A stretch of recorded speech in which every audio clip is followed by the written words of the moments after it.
Salve tequilites, bienvenidos un día más a la taberna de Castor y Polus, tu taberna de divulgación de historia antigua en general, historia greco-romana en particular. Hoy vamos a tener una de calamares a la romana, porque como podéis ver tenemos un invitado que está muy relacionado con ese plato tan típico de la cocina mediterránea, pero no pero no en la manera que vosotros os pensáis. Pues no se trata nada más y nada menos que Sergio Alegio Gómez, del canal del mismo nombre, Calamares a la Romana, para hablarnos aquí de un tema que es top últimamente, que es nada más y nada menos que la Guardia Pretoriana. ¿Qué tal, Sergio? ¿Cómo estás? Bienvenido. Muy bien, aquí encantado de estar contigo, de que me hayas invitado y bueno, más vale tarde que nunca, ¿no? Se dice vulgarmente porque me venís persiguiendo desde hace mucho tiempo y las obligaciones familiares a veces nos limitan bastante, ¿no? ¿Qué te voy a contar que no sepas ya, ¿no? Pero al final nos hemos podido poner de acuerdo y he venido. Luego ya me pagas los denarios que me habías prometido, que has tenido que incrementar el precio, imagino, ¿no? Te habrás tenido que esforzar para que venga. Todo tiene su precio en esta vida, amigo. Sí, sí, totalmente. Lo hablábamos fuera de cámara.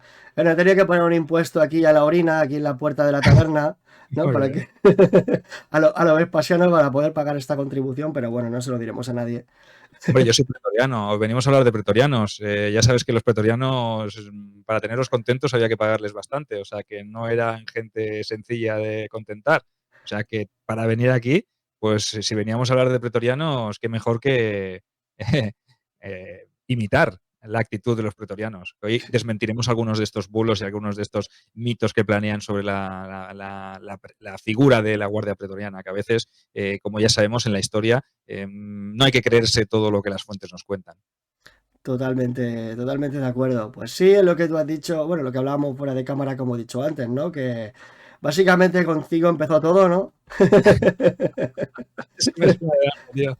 Oye, me diste la idea de meterme en este jardín y ya Jesús Riva de Boscanumis, al que mando un mensaje desde aquí, ya acabó de rematar la faena, otorgándome la infraestructura necesaria para hacerlo, cosa que también le estoy muy agradecido. Y bueno, y era un fallo muy grande de no haberte traído antes, pero bueno, la agenda es la que es, los compromisos son los que son y ya dice el dicho, ¿no? Español, ¿eh? Que nunca es tarde si la dicha es buena. Pues sí, pues vamos a hablar de pretorianos que también tiene muchísima leyenda negra, pero esto es además, a veces con razón.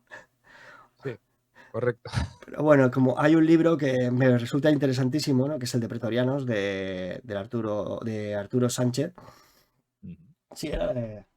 Sí, lo tuvimos en el canal de Calamares, vino también con nosotros y estuvimos haciendo un debate ya hace un directo, ya hace muchísimos años, cuando hacíamos directos en YouTube, aquellos gloriosos tiempos, cuando éramos casi unos novatos, unos noveles en todo este tema de la divulgación, y vino Arturo y nos dio una lección magistral sobre pretorianos, ¿no? Y yo me acuerdo que fue uno de los programas que más visualizaciones tuvo, o sea que realmente me ha servido también para nutrirme y para desmentir, para incrementar datos, conseguir mucha información, que es un libro muy, muy interesante. Yo también lo tenía por aquí, pero bueno, es muy recomendable. Es un ensayo muy, muy trabajado, como todos los que hace Arturo, y realmente la verdad es que la figura o la imagen, digamos, el prisma de la Guardia Pretoriana, pues es algo que siempre queda ahí en tela de juicio, ¿no? Es un tema que a mí me encanta porque realmente se ha vertido mucha leyenda negra.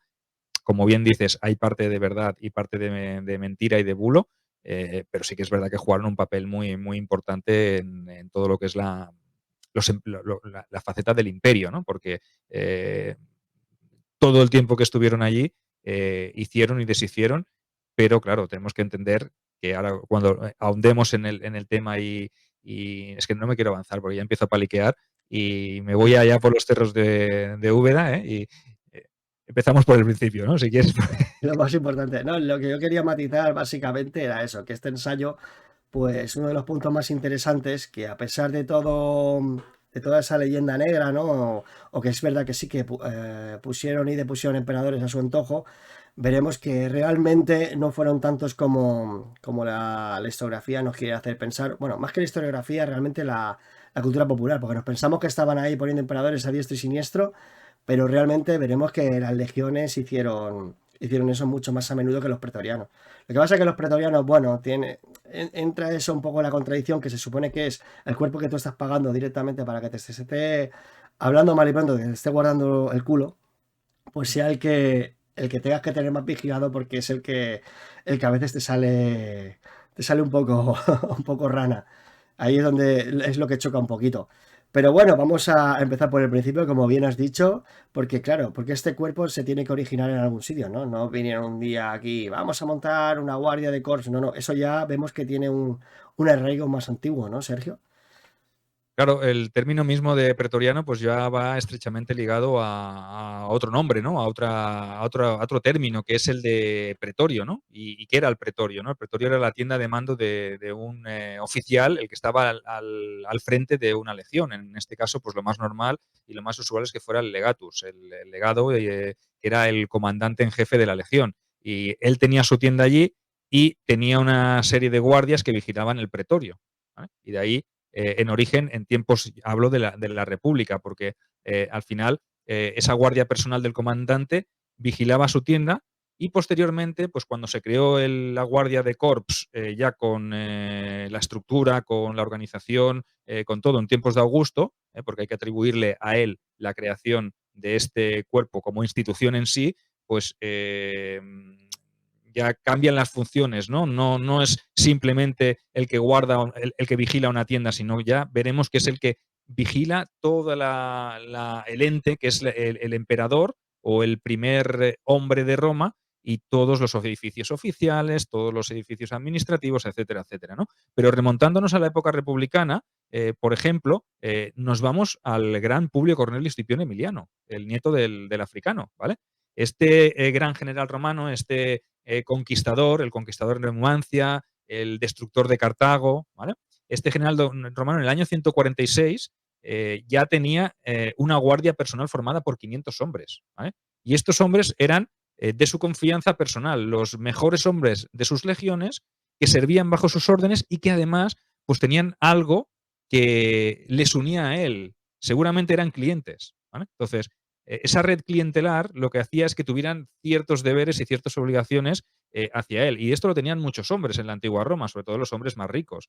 Entonces, en este caso, Escipión Emiliano pues sabía que para ciertas cosas, como tu seguridad privada, qué mejor que la gente que te rinde clientela. Entonces, esto es una cosa que, como veis, Augusto no lo crea, sino que es una idea que ya viene de tiempos de la República, por ejemplo, este hombre. Pero es que después los grandes generales de esos convulsos siglo II, siglo I antes de Cristo, siguieron el mismo ejemplo de Escipión Emiliano y se rodearon de esas escoltas personales, como por ejemplo el propio Pompeyo, Julio César, que formó una guardia compuesta por íberos, o incluso también Marco Antonio. O sea que imagínate, ¿no? Estamos hablando ya de un concepto, de una idea de que tú cedes tu seguridad privada o tu seguridad personal, lo más preciado que es tu vida, a gente que tiene una función o una tarea concreta. Normalmente legionarios, pero como vemos aquí Julio César y luego Augusto, empiezan a implementar la figura de otras etnias, de gente que está en ese tiempo quizá no tan integrada en las estructuras de la República, entonces no son ciudadanos romanos,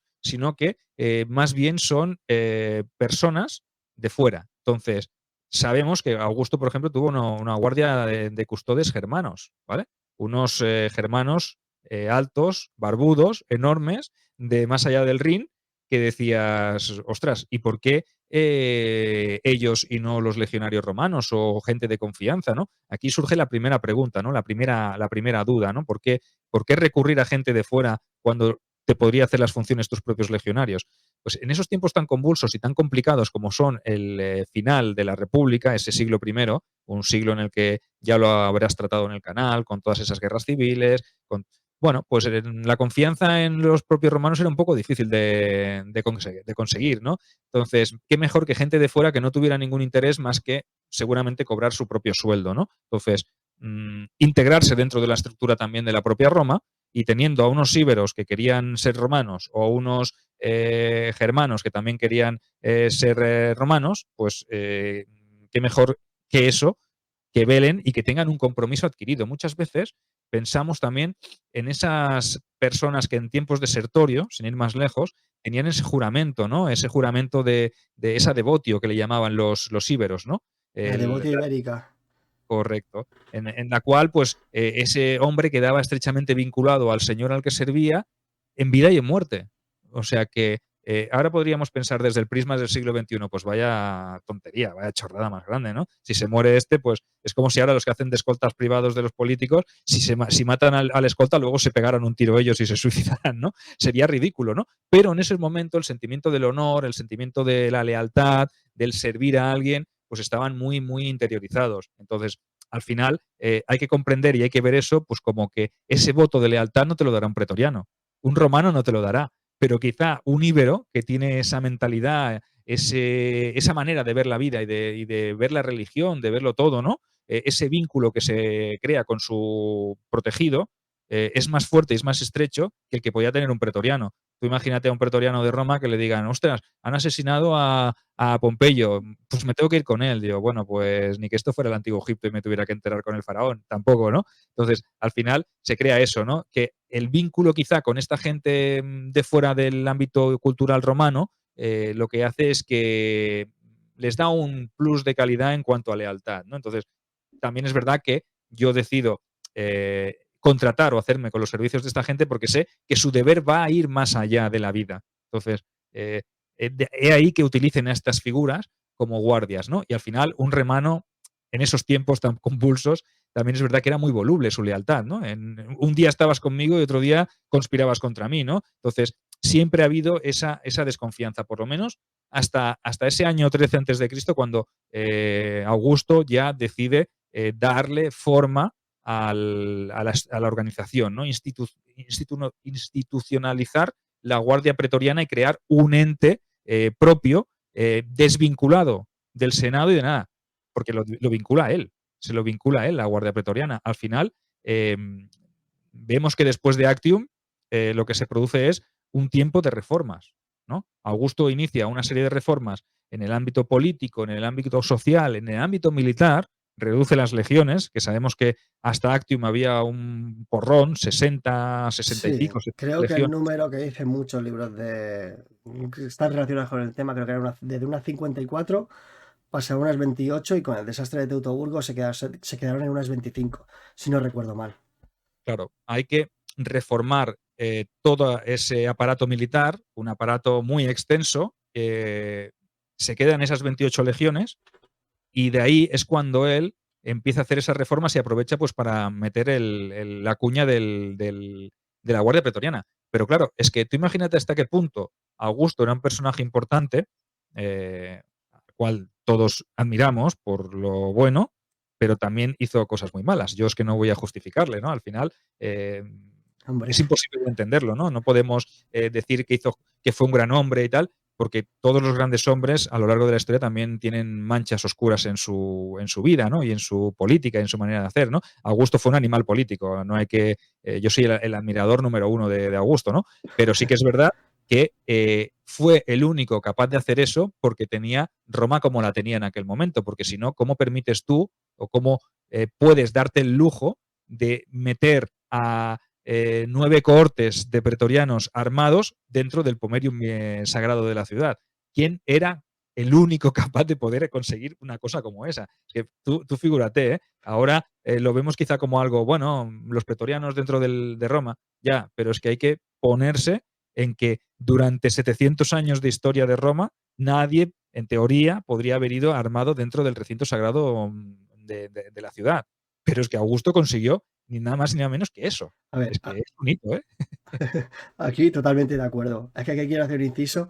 Es que hay que ver desde el punto de partida, o sea, de dónde venimos, de este siglo primero antes de Cristo, que para mí, lo he dicho varias veces en el canal y creo que ya estoy corriendo el riesgo de ser repetitivo, pero es que el siglo I antes de Cristo es que fue un siglo fascinante en el sentido de que casi dinamita todo por los aires. Es una pasada. O sea, las grandes espadas, grandes hombres que se ven pasar a lo largo de este siglo, Mario, Sila, Cina, Catilina, Cicerón, Pompeyo, Craso, César. O sea, pasa una amalgama de grandes personajes de Roma que cada cual más fascinante, ¿no? O más importante, entre comillas, que el anterior. hasta que llega un punto en que llega un chaval de 19 años, que es este Octavio, ¿no? Que es el futuro Augusto, que consigue prácticamente enterrarlos a todos. O sea, en mandarlos a todos al paro, al que no mandó al paro, pues directamente lo liquidó. Y ese para mí es el mérito de este hombre. Y otro de los méritos es que 1000 años después de su muerte todavía nos seguimos creyendo en su propaganda. Porque no, eso es un trabajo bien hecho. Hombre, evidentemente que si tú hoy en día, si en su momento Augusto hubiese tenido Instagram o TikTok o algo, hubiese sido el amo. El rey El de amo las reyes, de las el rey. redes.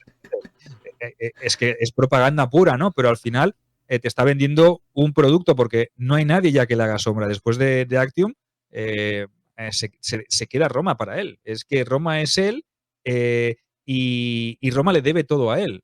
Al final, es una deuda. Él puede hacer lo que quiera, es decir, puede meter gente armada dentro del recinto sagrado sin que nadie le diga nada. Y más, porque en el 13 a.C., cuando él institucionaliza la Guardia Pretoriana, no hay un castra praetoria, no tienen un cuartel general. Eso llegará mucho tiempo después, en tiempos de Tiberio, ¿no? En el 23 después de Cristo creo que es cuando se construye el castra praetoria, ¿no? Hasta entonces, ¿dónde te crees que estaban los pretorianos? Ahí quería llegar yo, porque claro, porque él hizo una trampa legal como otras muchas que hizo, ¿no? Es que ya he hecho, ya este sistema ya era una adulteración del sistema antiguo, porque el sistema sigue funcionando en, en respeto al mos maiorum, ¿no? El respeto a la tradición republicana, que era lo que se seguía llevando.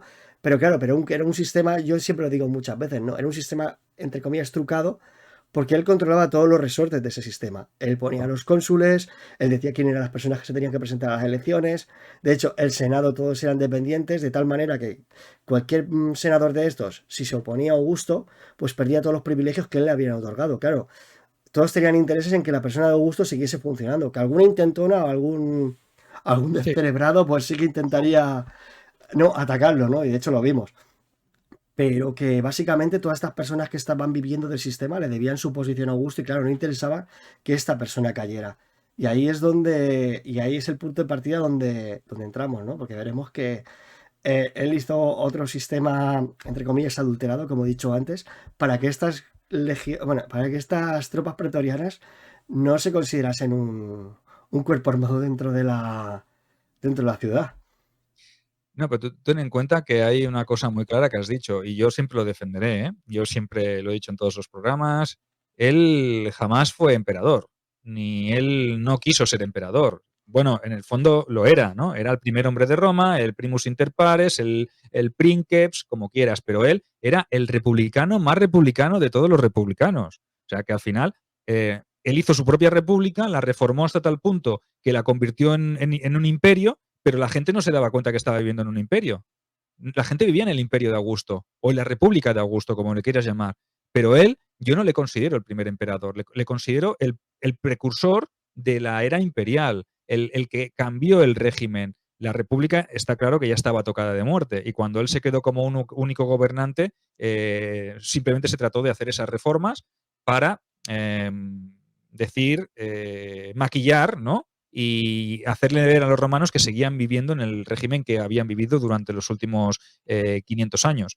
Pero en el fondo no era una república, ¿vale? Era un... Él esto sentó las bases del imperio. Por eso cuando la gente dice, Augusto fue el primer emperador, digo, ya, bueno, yo no lo veo tan claro, yo siempre lo discutiré, ¿eh? Yo lo, no sé, hay gente que me dice, no, sí, es que es el primer emperador. No, es el que crea el imperio, pero no es el primer emperador. Para mí el primer emperador ya es Tiberio, porque es el que empieza esa saga y esa sucesión hereditaria del título de Princeps, ¿no? Pero Imperator, para mí, la gente se tiene que dar cuenta que Imperator es un título militar. El Imperium es el que tiene el poder militar, ¿vale? De ahí derivará luego en el poder político y tal, pero el que lo hace, el que lo aúna, es Augusto, pero no lo hace por la fuerza. Si te fijas, es que este es el quid de la cuestión, ¿no? Él lo hace que el Senado le dé todo el poder. Es el pueblo y el Senado el que le entrega el poder a él. No es como cuando Julio César. Es que llámalo tonto, pero es que él lo tenía ahí a la vista. ¿Qué hombre hubiese repetido lo que hizo Julio César? Proclamarse por la fuerza y entrando en Roma con las armas. No, no, no, no. Él fue mucho más sutil. Pero al final su plan fue maravilloso, fue el plan perfecto, ¿no? Ahora me saldrán miles de detractores, pero ya llevo tiempo defendiendo esta teoría, o sea que no es nueva. Pero en todo caso sí que es verdad que consigue que la Guardia Pretoriana no solo esté dentro de Roma, sino que esté alojada en régimen de hospedaje en la casa de los hombres que él decide, ¿vale? Entonces, tú imagínate, eh, no tienen un campamento, tienes una guardia armada formada por 9 cohortes, ¿vale? De 500 hombres cada una, estás hablando ni más ni menos que de cerca de 4.500 tipos armados, que aunque no lleven el arma visible en momentos determinados, te pueden llevar un palo y te pueden pegar un palo, te pueden arrestar, pero tú estás cenando en tu casa y ojo con lo que dices. Ojo con lo que dices, con tu familia, y alguien diga, uy, es que Augusto ha subido los impuestos, y de repente el pretoriano deja la cuchara encima de la mesa y se te queda mirando. ¿Perdón? Como decía Ángel, me acuerdo del ejemplo cuando hicimos el programa este, decía Ángel, pues tu hija es muy guapa. Y el otro dice, no, pero yo estoy a favor de que suban los impuestos, porque claro, es necesario que suban los impuestos. Claro, no se pagan Imagínate, solo las infraestructuras, los acueductos, por favor.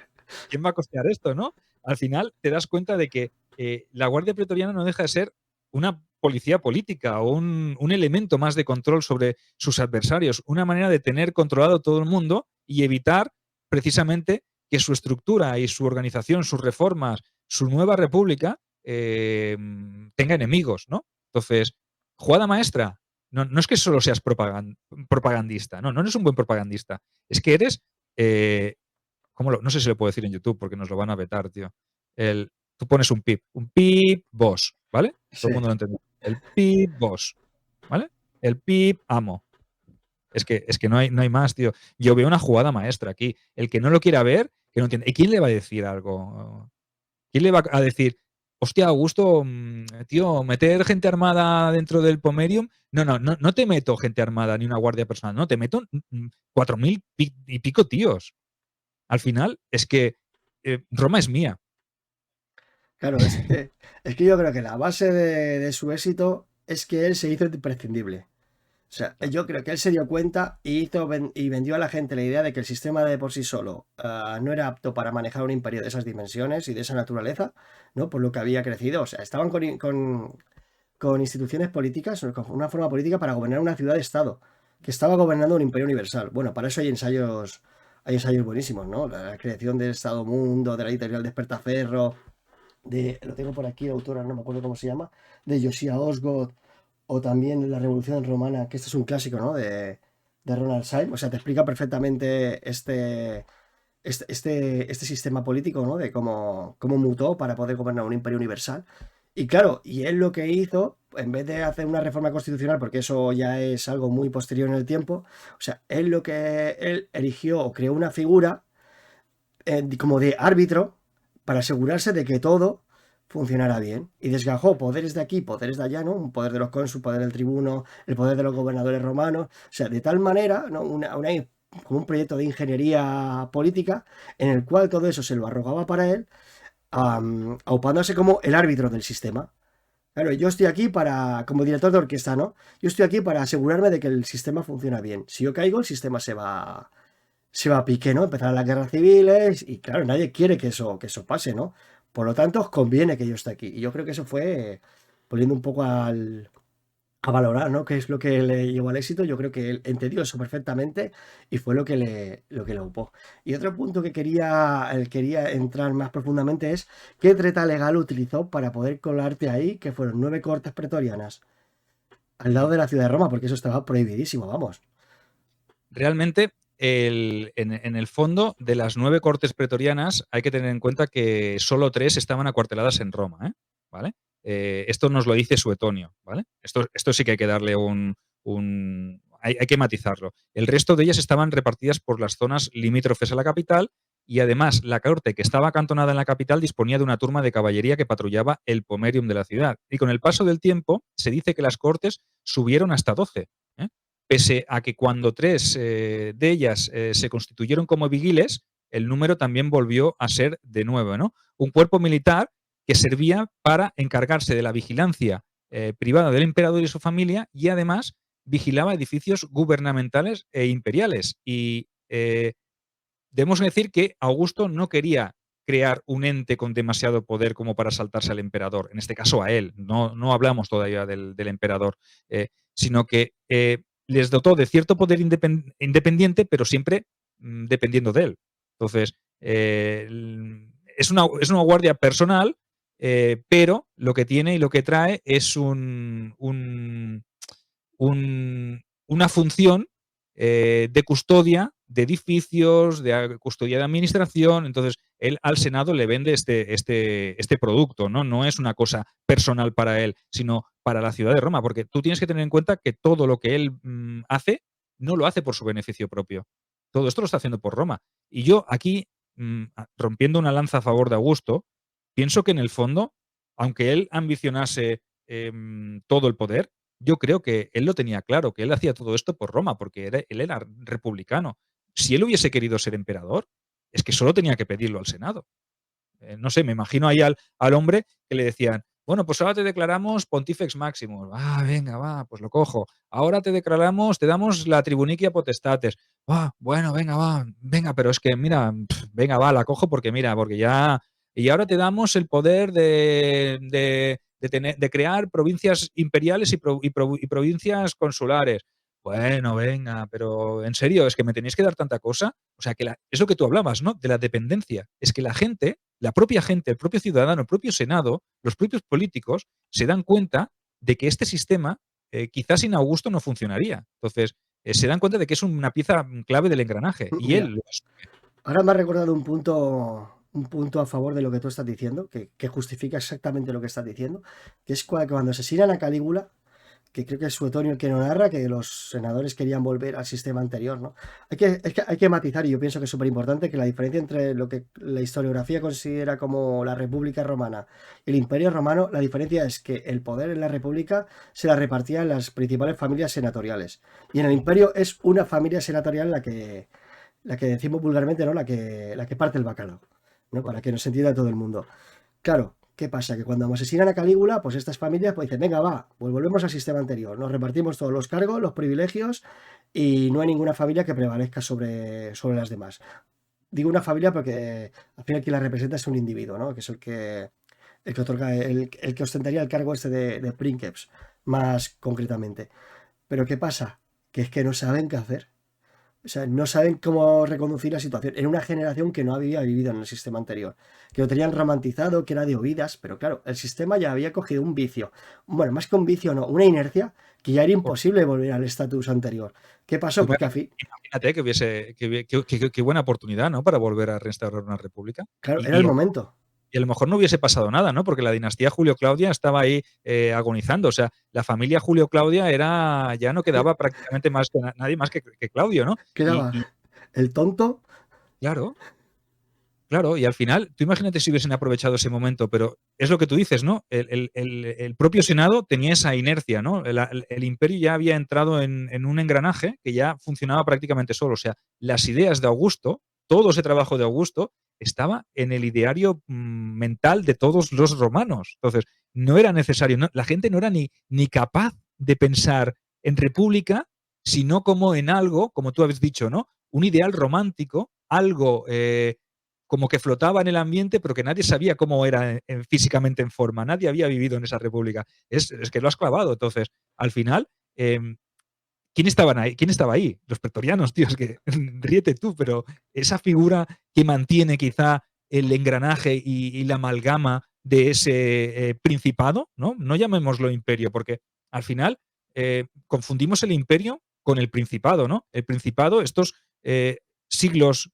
de gobierno de un solo hombre, de un princeps, de un primus inter pares, que es lo mismo que había promulgado el propio Augusto, se mantiene pues gracias a hombres o a figuras como los prefectos del pretorio, ¿no? Que son los que sí que creen en el ideal por sus intereses, está claro, porque a lo mejor sin el princeps la guardia pretoriana no tiene ningún sentido, ¿no? Entonces, piensa tú hasta qué punto esta gente, estos prefectos, esta guardia pretoriana, no actuaba eh, no solo por dinero, no lo veamos solo como una ambición personal, sino porque su razón de ser, de existir, estaba estrechamente vinculada a la figura de una sola persona, de un personaje. Una república no requiere de una guardia pretoriana. Pienso yo, ¿eh? Tú ahora Claro, analicemos, profundicemos en este dato, ¿no? Que a lo mejor nadie lo ha tenido en cuenta, pero tú lo has dicho muy bien. volvemos a una república y la Guardia Pretoriana dijo, qué A- peligro. O sea, Aquí, que se nos acaba la bicoca, ¿eh? sí, sí, sí, dejamos de cobrar. Es que, claro, para eso tendríamos que retrotraernos al término, ¿no?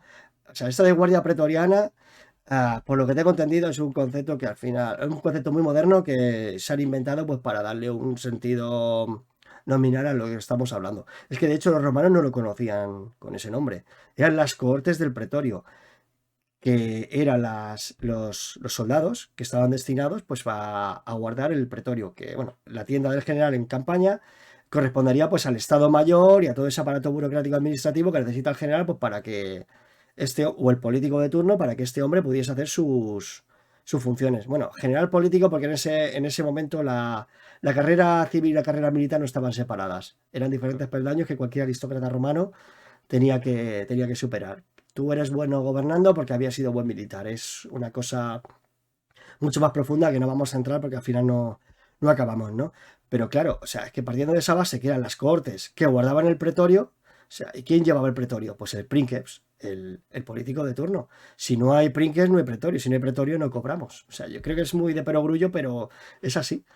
No, no, correcto. Y al final, por eso Augusto la dota de guardia del emperador, de la familia imperial, no de la familia imperial, claro, porque imperio es que del príncipe, guardia del princeps, guardia del primer hombre de Roma. Y además les da esa función extra para justificarla, como hablábamos antes de las tretas, porque no solo me va a vigilar a mí, sino que va a vigilar todos los edificios de la administración, el Senado, los edificios importantes, va a velar por Roma. Él tiene que vender la Guardia Pretoriana como algo necesario, no solo para él, sino para la propia Roma, para que Roma funcione, para que las instituciones de la República se mantengan. Entonces, esa es la jugada que él hace. Por eso, cuando os comentaba que las funciones no iban a ser solo proteger a Augusto y a su familia, sino que también les daba la potestad para vigilar edificios gubernamentales y de la propia República. O sea que ten en cuenta de que la jugada es maestra. Tiene que hacer ver que es necesaria la guardia. Está claro que son guardias personales que cobran directamente de él. Eh, él cobra del Estado, ¿vale? Su función y él paga esa guardia. Entonces, sí que es verdad que no deja de ser esa guardia de custodes que estaba asignada a él. No por el trato ya de la devotio, no, porque él seguirá manteniendo a su guardia germana, pero tienen la devotio a las monedas o a la figura del princeps, ¿no? Sí que es verdad que Augusto será un tipo, ¿cómo diríamos? Un referente, pero los que vengan después, muchos de ellos, pues quizá ya no sean el referente que necesite la Guardia Pretoriana, ¿no? No son hombres de poder, hombres autoritarios, sino que nos daremos cuenta de que muchas veces la Guardia Pretoriana no actúa por dinero, sino también yo lo diré, a lo mejor suena muy romántico, muy utópico y tal, ¿no?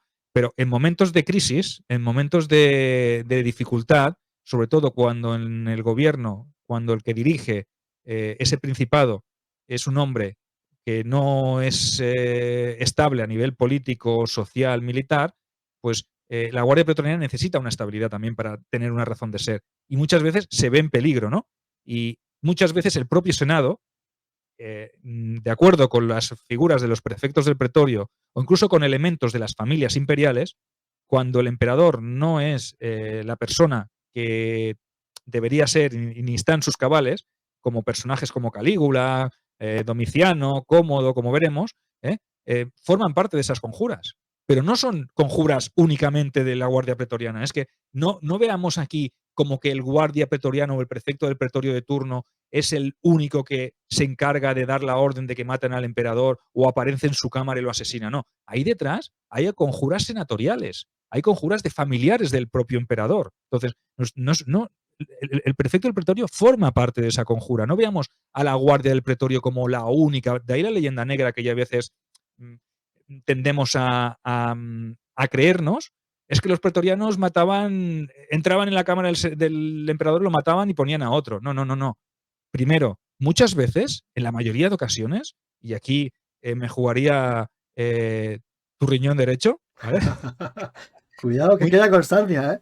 me queda constancia. No, y me lo jugaría porque estoy seguro, ¿no? Pero me tenga alguna duda, por eso no me juego el mío, ¿no? Pero que sí que es verdad que muchas veces estos pretorianos o estos prefectos del pretorio lo que hacían era orquestar una conspiración con otros miembros del Senado, con gente de la familia imperial, para deponer a un tirano y poner a otra persona que ya estaba preestablecida, que normalmente era un senador que formaba parte de esa conjura, o sea, que no actuaban solos.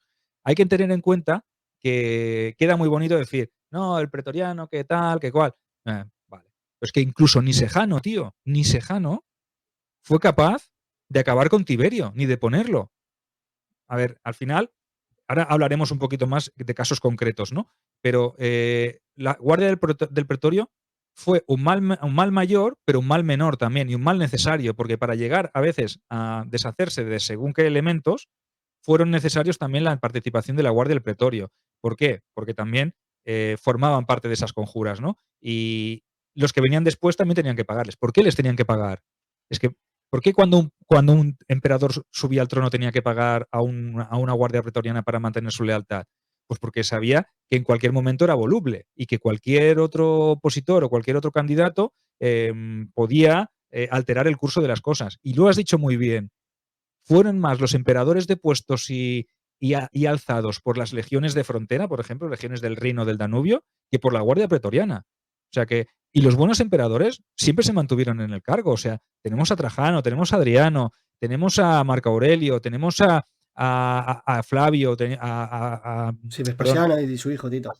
a Tito. O sea, son hombres que se mantuvieron en el cargo con normalidad. El propio Claudio. O sea, que al final estamos entrando en que fueron casos muy, muy concretos de 400 años de historia que tiene la Guardia Pretoriana casi, ¿vale? Nos estamos remitiendo a momentos muy puntuales de la historia de Roma con elementos muy puntuales, ¿vale? Entonces, no hay que ver a la Guardia Pretoriana como una institución que se pasaba el día deponiendo emperadores y poniendo gente nueva, ¿no? Queda muy, muy feo. Por eso la leyenda negra existe, están, forman parte, pero no como institución propia. Porque si no, ¿para qué vas a nombrar a un senador? Si no, el propio prefecto del pretorio se podría nombrar emperador, ¿no? Claro, es lo que he dicho antes. Yo creo que van por ahí los tiros, ¿no? Que a nosotros lo que nos llama la atención es que una institución cuya misión es velar por tu seguridad y por su proximidad al poder, pues en momentos puntuales, pues te salga rana y te monte una rebelión de este tipo, ¿no? Se supone que los tíos que me tienen que defender, pues son los que atentan contra mí. Yo creo que eso es la figura que la que nos impacta desde nuestra perspectiva de personas del siglo XX, XXI. Pero es que en ese momento, claro, es que hay que entender cuál es la situación que se daba para que esto sucediera. Y yo creo que lo ha resumido perfectamente. Y no era toda la guardia pretoriana la que se ponía en contra de un emperador, porque, por ejemplo, la conjura de Calígula, esta que entronó a Claudio, tan famosa, fue una parte de ellos. Incluso ahí se habla de rencillas personales, ¿no? Creo que fue Casio Querea, ¿puede ser? Sí, porque había también momentos que había dos prefectos del pretorio, cada uno podía tener su ideario, su ideología, sus lealtades, y no toda la guardia pretoriana participaba. Es decir, a lo mejor se depone al emperador, o se cambia de emperador, o se participa en una conjura, y no son las 9 cohortes pretorianas las que están participando, sino que realmente a lo mejor es un prefecto del pretorio y una centuria, que es la que toma la decisión y lo hace en nombre de la otra, del resto de guardia pretoriana, porque le conviene y luego les vende la moto, como se ha hecho esto, pues por interés y por beneficio y tal. Y a la gente cuando luego le pagan y le suman ahí una cantidad ingente de denarios, pues a lo mejor luego ya no lo tiene tan en cuenta, como tú bien decías, ¿no? ¿Es voluble la guardia pretoriana? Claro, pero como todo en Roma, es que al final asistimos a un modelo de política o a un sistema de política que es totalmente corrupto, pero totalmente corrupto. Y los buenos emperadores, si hacen una buena gestión y se llevan bien con el Senado, que era lo más habitual, no había posibilidades de que nadie te pusiera, porque, eh, eh, a ver, el Senado siempre ha formado parte de la institución, aunque sea el Principado. Augusto tenía sus senadores, porque si yo me quiero declarar emperador o prínceps o tal, lo que podría hacer también es directamente suprimir al Senado. Tampoco hubiese pasado nada. Si Augusto hubiese hecho esa reforma, a lo mejor tampoco hubiese ocurrido nada. Lo que pasa es que él era muy consciente que Roma tenía unas instituciones que había que respetar y el Senado, aunque fuera ya un órgano meramente consultivo y que no jugara ni tomara ninguna decisión política real, sí que es verdad que las grandes familias tenían sus propios intereses privados. Entonces, ahí los tenías que tener contentos. ¿Qué pasa? Que a medida que va avanzando el imperio hay emperadores que digamos, ese reparto, ¿vale? Eso de querer decir, yo soy el emperador y no tengo por qué contentar a un senado. Pues si lo acrecentan y lo acentúan y convierten al senado en un órgano meramente residual, ¿qué pasa? Que se juegan la continuidad. ¿Por qué? Porque esos senadores van a querer luchar por sus privilegios, aunque sean mínimos a nivel económico y no sean tanto a nivel político. Y entonces es cuando juegan o aparecen esas conjuras. Si te fijas, los senadores menos populares, los senadores que menos han gobernado, son los que más mal han tratado al Senado. Me parece incluso que Adriano tuvo sus problemas con el Senado, que Trajano se llevó muy bien con el Senado y Adriano se llevó bastante mal con el Senado y tuvo serios problemas, que podía haber sido uno de los candidatos, ¿no? A desaparecer. Y Sí, luego, por ejemplo, Antonino Pío fue otro hombre que cuidó mucho al Senado, igual que Marco Aurelio, ¿no? Entonces, al final, y cómodo ya no te digo nada, ¿no? Pero al final te das cuenta de que realmente el poder mantenerte como princeps iba muy vinculado a la relación que pudieras darle tú o al trato que pudieras darle al Senado. Yo pienso sí, que son elementos muy importantes, ¿no? No había una guardia pretoriana que te garantizara la continuidad, es decir, yo tengo mi guardia pretoriana y voy a tratar al Senado como mierda, ¿no? Porque siempre habrá uno o dos o tres que conspirarán y utilizarán a la guardia pretoriana para llegar hasta mí. ¿Por qué? Es la barrera, es la única barrera que hay entre ellos y entre mí, ¿no? Entonces, el emperador inteligente tiene que darse cuenta de que la guardia pretoriana no es infalible. Yo pienso que eso debe entrar en el manual de buen emperador, ¿no? Sobre todo, mantén totalmente. contento a la guardia pretoriana, pero también al Senado, ¿no? Porque al final. Yo quiero hacer una puntualización con lo que has dicho el Senado. Yo ahí, no sé si decir que discrepo, pero yo creo que Augusto no eliminó al Senado precisamente porque va dentro de lo que es la idiosincrasia romana. Sí, El sistema romano no se entiende si no hay un grupo de... Bueno, es que ¿cómo funcionaba el sistema romano? Diferentes padres de familia se reunían en consejo para decidir sobre los asuntos de su ciudad. Y eso fue evolucionando. Si tú quitas eso, quitas la esencia de la romanidad, del Mons Maiorum, la forma de hacer de nuestros antepasados. De entre ellos había una persona que controlaba a las demás, que en un principio pues era el Rex, después se fueron turnando con el consulado, y después fue una forma más testimonial, porque ya se inventó la figura del Princes, perfecto. Pero claro, es que vemos que la influencia de esas grandes familias, de esos grandes patricios, bueno, patricios ya no, porque perdió ese significado, ¿no? Pero de esos representantes de esas principales familias romanas, que si los Sempronios, que si los Julios, que si los Claudios, que si los Cornelios, todo eso al final estuvo vigente durante prácticamente hasta lo que es el dominado. Por eso cambia esa denominación. Vemos que hay un cambio abrupto, porque esas familias se extinguen. Pero mientras tanto, la influencia de esas principales familias fue bestial, en mayor o menor medida, y vemos que los emperadores se llevan peor o mejor con el Senado en función de cómo tratan a esos representantes, ¿no? Que serían los senadores. Y claro, ¿por qué Domiciano era malo? A ver, que también tendría sus momentos no escabrosos, ¿no? O por qué Nerón era malo, o por qué Calígula era malo. Porque entendían el poder desde una óptica a lo mejor más oriental, más autoritaria, que quisieron dejarlo de lado. Y por eso la historiografía los machacó tantos. ¿Por qué Trajano, bueno, a ver, Trajano es intachable, ¿no? Pero ¿por qué Trajano, por qué Augusto eran buenos o por qué Claudio no le metieron caña? Porque eran personas que respetaron muchísimo la autonomía del Senado, ¿no? Que era la forma como se tenían que hacer las cosas según la mentalidad de un romano de esta época. Después ya al final se dieron cuenta de que esto no llevaba a ningún lado y ya no era Princes, ya era Dominus, ¿no? Como era mi señor mío, se traduciría. Pero es que en un principio la forma de entender la vida un romano era esta. Ujú. Sí, sí, no, totalmente, totalmente de acuerdo. Y realmente la Guardia Pretoriana sí que es verdad que en estos primeros, digamos, hasta el año 192, hasta la muerte de Cómodo, sí que es verdad que son pocos casos. A ver, sí, tenemos a Calígula, un caso bastante escandaloso, ¿vale? Con Claudio se recupera la figura del pretoriano, se recupera la figura del emperador, luego llega Nerón y también acaba como acaba, y luego nos encontramos con Domiciano, y ya.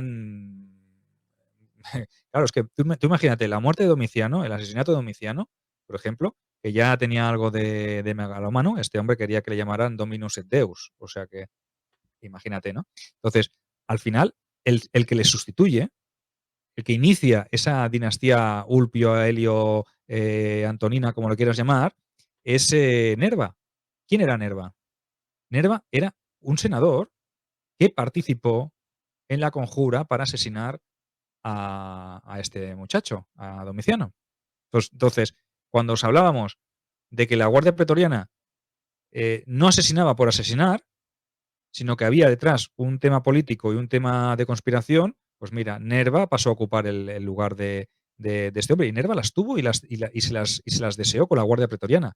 Estuvo a punto también, tuvo una conjura por parte de la Guardia Pretoriana. Bueno, O de sea, hecho, la condición para él ser proclamado emperador no fue que adoptaran a Trajano. correcto, porque él tenía otro candidato, tenía a Nigrino, ¿vale? Nigrino. Entonces, al final, la Guardia Pretoriana se le rebeló en Roma, hubo un asalto al palacio, o sea que dentro de lo que cabe, fue bastante complicada también contentar a la Guardia Pretoriana. ¿Tenía poder la Guardia Pretoriana? Sí, pero no decidía al final de todo, ¿no? Porque había un estamento político que era el Senado, que estaba, no diría por encima, pero sí que se tenía que tener en cuenta a la hora de decantar, ¿no? Entonces, hasta la muerte de Cómodo, ¿qué pasa con la muerte de Cómodo? Con la muerte de Cómodo se descontrola todo absolutamente. Se acaba una dinastía, no hay un sucesor claro, no hay nadie que ocupe, ponen a Pertinax, que también participó en la conjura para asesinar a Cómodo, que era otro senador que había sido oficial de prestigio de Marco Aurelio, y la Guardia Pretoriana vuelve a asaltar el palacio y asesina a Pertinax.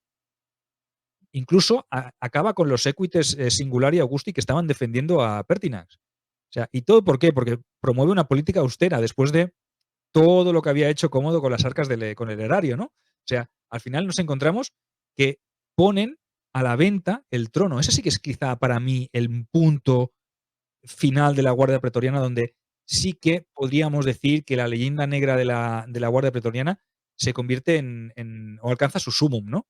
En el momento en el que deciden subastar el trono en el año 193. Me parece el momento final y el momento de decadencia total de la Guardia Pretoriana. Pero ¿qué ocurre? Por suerte, imagínate si es importante, que aparece el gobernador de Panonia, nuestro amigo Septimio Severo, y cuando entra en Roma, ¿cuál es la primera medida que toma? Si te fijas, Fuera pretorianos. todos los pretorianos eliminados. Los despoja de sus armas, algunos seguramente los ajusticia por todo lo que han hecho, porque han asesinado a Pertinax, o sea, pero ha sido como un periodo de anarquía total, ha sido un periodo de desastre total en Roma después de la muerte de Cómodo, ¿no? Se produce un periodo de crisis global. ¿Y qué hace este hombre? Vuelve a marcarse un Augusto.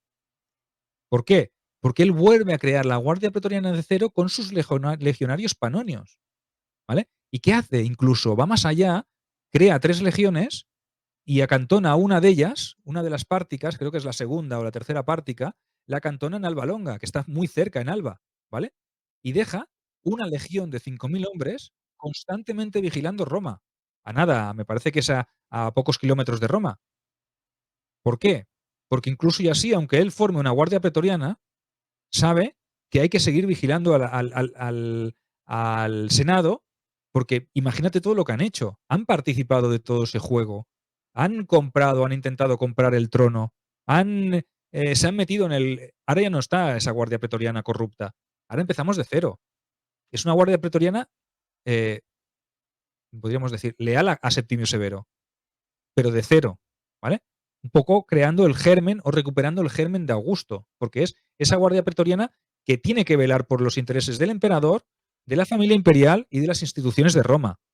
Entonces, la crea de cero porque se ha dado cuenta que el estamento, el elemento en sí, la institución, se ha convertido, se ha corrompido, ¿vale? Pero no Bueno, se ha corrompido por sí sola, sino por todo lo que ha habido alrededor en Roma, ¿no? y al dividir los resortes de su seguridad privada, por así decirlo, claro, es muchísimo más difícil corromperlos a todos porque tienes que poner de acuerdo a muchísima más gente. Claro. Claro, uno vigila a uno y el otro vigila al otro, por así decirlo, ¿no? Las cortes de Pretoria ya son vigiladas por una legión. ¿No? Y Sí. ten en cuenta que en tiempos de Cómodo, por ejemplo, el día que hablemos porque podemos hacer, hoy yo hablaría de la Guardia Pretoriana, pero si quieres, en una siguiente entrega podemos hablar de la figura del prefecto del pretorio y ahí haremos o explicaremos casos más concretos, pero en tiempos de Cómodo, en los últimos años pasaron infinidad de prefectos del pretorio y hay momentos, como te he dicho, que hay uno y se duplican dos prefectos del pretorio, con cada uno sus intereses y sus motivaciones, ¿no? Muchas veces enfrentados entre ellos, ¿no? Entonces, estás generando una situación de calma tensa, ¿no? Y en cualquier momento, dependiendo de las necesidades, puede cambiar. Entonces, Septimio Severo lo tiene muy claro. La Guardia Pretoriana, para que funcione, tiene que estar bajo las órdenes directas del emperador, ¿no? Fue el primer emperador que hizo una limpieza entre las filas de la Guardia de élite. O sea que, imagínate, se dice que en el año 69 después de Cristo también Vespasiano hizo algo similar y nombró a su hijo Tito como prefecto de la misma, ¿vale? Pero sí que es verdad que a la vez que entra una nueva dinastía, las lealtades hay que ganarlas y hay que empezarlas a cambiar, ¿no? Es lo suyo, ¿no? Eh, mm, Hay que tener en cuenta que los pretorianos indirectamente tenían mucho poder. No para deponer y para poner, en momentos concretos sí, pero eran muy influenciables, no solo por el emperador, sino por toda esa caterva de senadores y por toda esa caterva de familias que movían el cotarro y podían decidir quién estaba en el poder y quién no. Entonces, ¿qué pasa? Que al final se instituye también el hábito de que cuando un emperador sube al poder, tiene que hacer una donación, pero la hace también a las legiones, no os lo perdáis. Claro, estamos intentando. Es que, claro, los pretorianos, digo ya, pero es que, tío, los pretorianos están en Roma y están allí, pero es que las legiones las tienes en la frontera. Y las legiones también se pueden alzar en momentos determinados. Mira el año 69, el año 68-69, el año de los cuatro emperadores. ¿Qué pasó? ¿Cuántos gobernadores provinciales se alzaron? Que si primero Galba, que si luego Otón, Vitelio y luego vino Vespasiano. O sea, al final tiene que quedar un poco en la memoria y hay que entender que no es la Guardia Pretoriana, sino que es el poder de las armas. El que controla el ejército es el que tiene todo el poder. Porque en determinado momento la Guardia Pretoriana son 9 cohortes. Pero las legiones puedes tener bajo tu mando 3, 4, 5 legiones y traes y vienes hacia Roma como, vamos, y da igual que haya pretorianos. O sea, al final te vas a imponer. ¿Qué hizo Septimio Severo? Vino con todos sus hombres de Panonia, o con muchos, y empezó un conflicto armado que duró pues casi 3 o 4 años también, el año de los 5 emperadores que le llaman también, ¿no? Que al final estuvo luchando contra Priscinio Níger y contra Clodio Albino, ¿no? Y nos encontramos en que se tiene que reiniciar todo de cero. Para hacer ya para ir concluyendo, porque tampoco me quiero alargar mucho, eh, el final ese de la Guardia Pretoriana, ¿no? Lo hablaremos también más adelante, pero ¿cuándo se produce el final de la Guardia Pretoriana? Pues también cuando es un momento de cambio, cuando hay un momento de crisis global absoluta y total, que es ya en ese principio, diríamos, del dominado que has dicho tú antes, ¿no? En el 284, como ya sabéis, se produce esa esa elevación al trono de Diocleciano, que es el que acaba con ese periodo más crítico de la historia de Roma, que es esa crisis del siglo III, de ese periodo de la anarquía militar, y lo que hace Diocleciano es dar un golpe muy duro a la guardia. Y ya quizá cansado de esas tramas de intrigas y todo esto que ha habido en los últimos tiempos, porque el periodo de la anarquía militar es para tomarlo aparte también y analizarlo con detalle, lo que hizo fue relegarla a un segundo plano y crear dos grupos nuevos de guardias personales, los jovianos y los herculianos, uno en honor al dios Jove, jovianos, y a Hércules, los herculianos. Y estos pretorianos pasaron a ocupar un pequeño rincón en la capital, recluidos en su castra praetoria. Y años más tarde, cuando se produce ese enfrentamiento entre Constantino y Magencio en el Puente Milvio, esa última gran batalla, esas tropas pretorianas que quedan se ponen del lado de Magencio y tras ser derrotadas en el 312 en el batalla del Puente Milvio, la unidad, el cuerpo, es totalmente disuelto y sus cuarteles derruidos para siempre. Y eso sí que supuso un cambio total y radical en el tema de las guardias personales, ya que la experiencia demostraba que adoptar a un grupo tan numeroso, además armado, de tanto poder, pues no era una buena idea. Aunque al final, pues todo pasa y todo es igual, ¿no? Al final, la guardia de Corps da igual que se llame pretoriana, que se llame joviano, que se llame herculano, los custodes, luego los que sean en tiempos del Imperio Romano de Oriente, al final te das cuenta de que dotar a alguien de un poder de control, un poder militar dentro de un núcleo de población y vinculado al poder y tan cerca del poder, siempre es un riesgo, ¿no? Entonces, leyenda negra a nivel global, puede ser que la haya.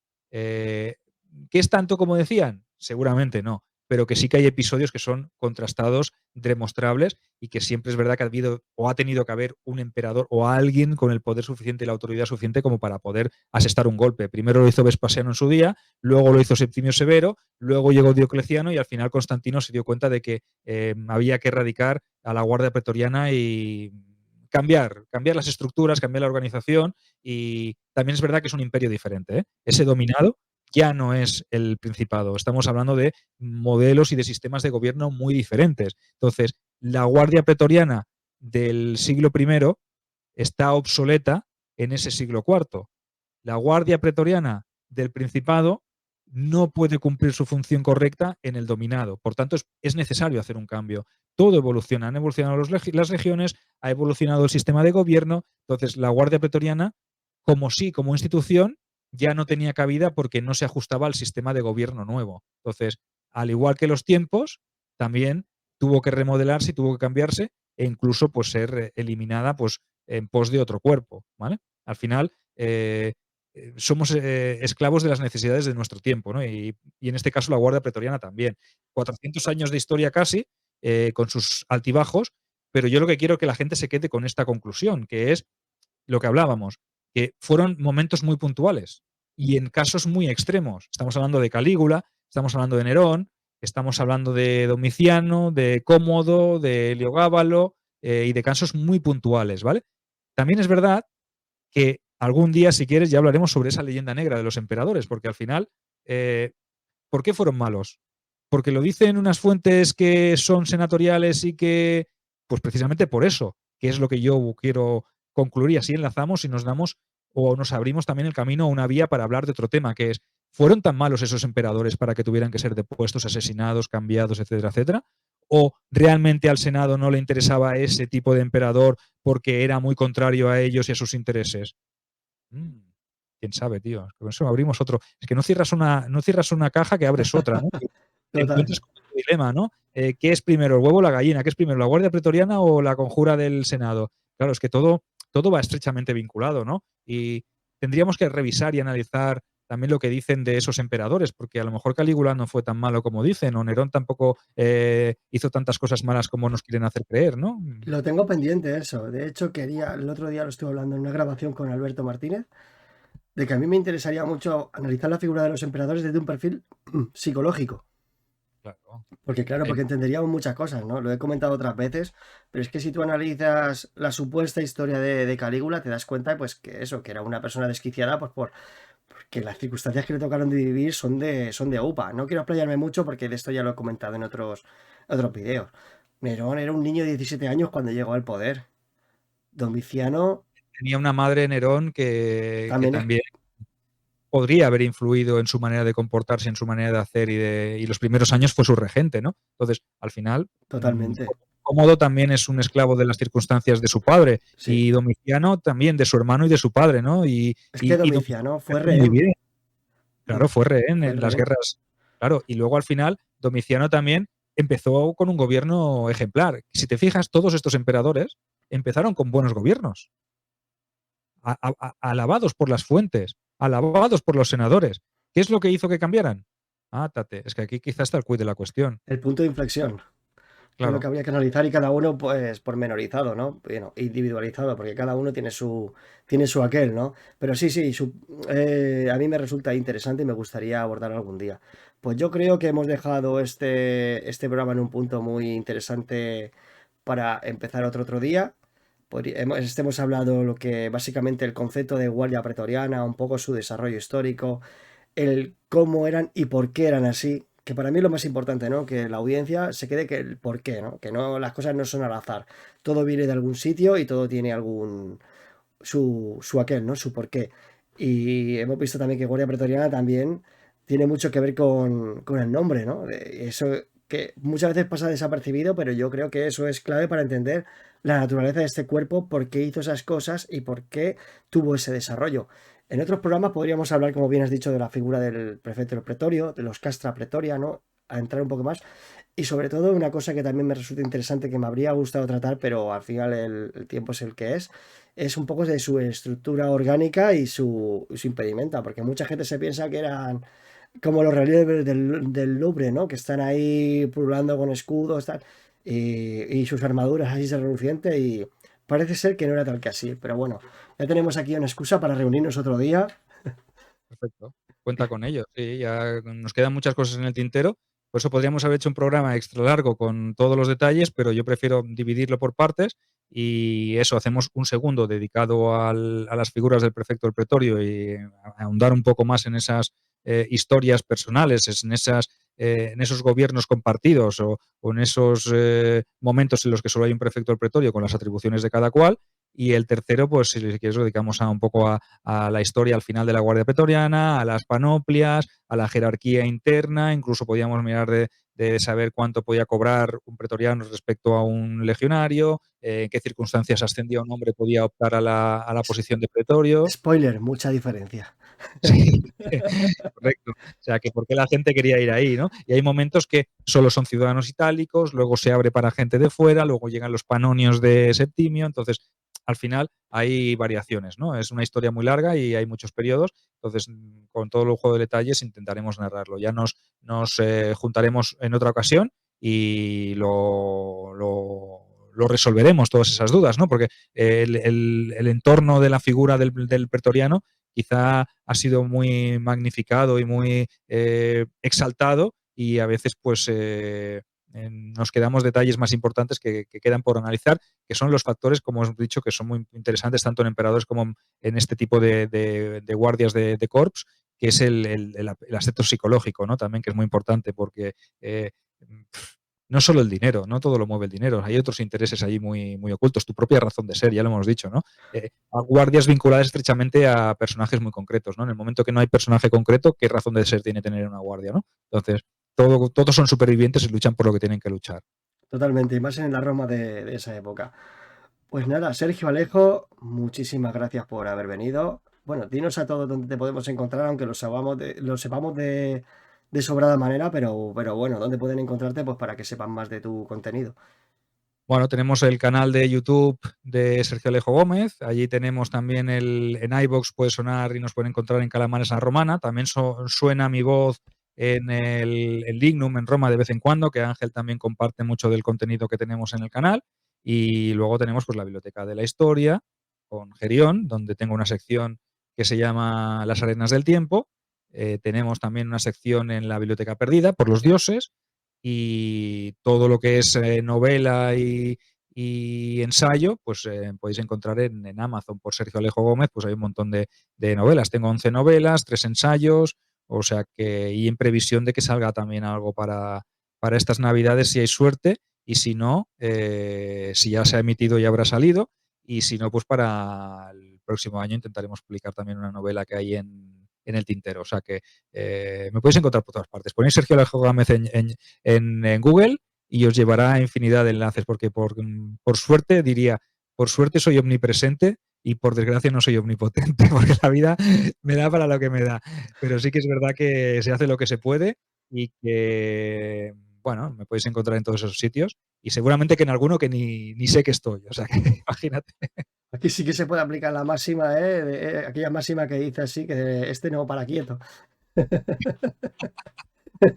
Lo que se puede y lo que la vida me permite, pero ya sabes de lo que hablo. Si es que al final la vida va cambiando y las circunstancias a veces pues, nos obligan a tener que dedicarle menos tiempo a esto, pero lo bueno es que siempre que sacamos un momento y encontramos un hueco, pues colaboramos y acudimos a la llamada de las legiones y cuando suena el cornus, el cornicem, pues nos convoca a todos a filas y siempre acabamos yendo. O sea que Totalmente.